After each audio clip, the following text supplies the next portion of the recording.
CR101radio.com, podcasts, and more. 57. Festival of Time. In the Bible, we find that not only was every new year a festival, but every new month, and each new month began with a festival, Rosh Chodesh, Numbers 10:10, 28:11-15.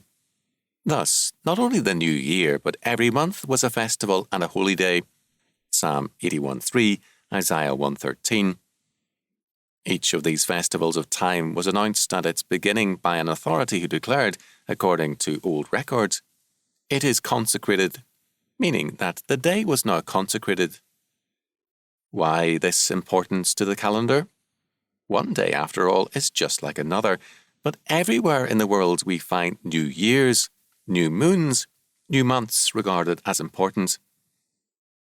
The reasons for this are twofold and very different. In paganism, days marking divisions of time were very important because these days reflected changes in nature.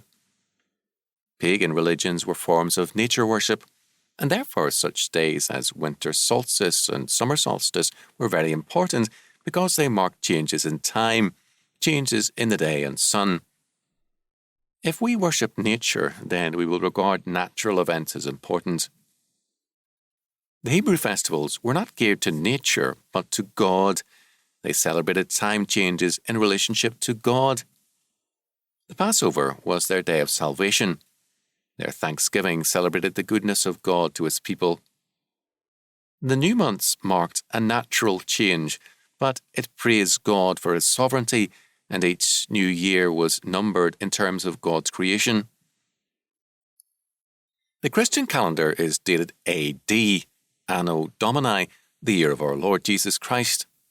It continues the biblical tradition in honouring time and observing it, because it holds time to be under God and serving the purposes of God.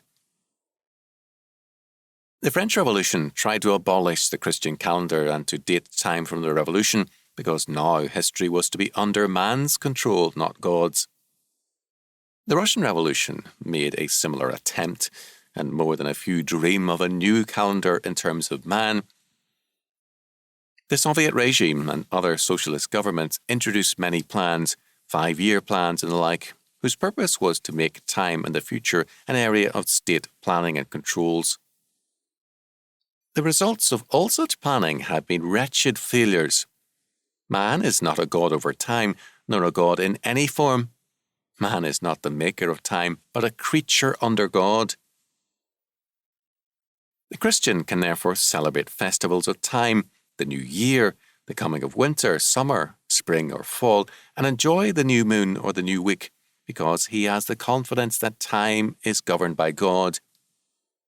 The future is not in the hands of the planners, but in the hands of God, and each new day, month and year only serve to unfold God's purpose and to frustrate the ambitions of ungodly men. Time works against the ungodly, against all builders of modern Towers of Babel, because time is totally governed by its creator, God. God having made time, time can only serve God.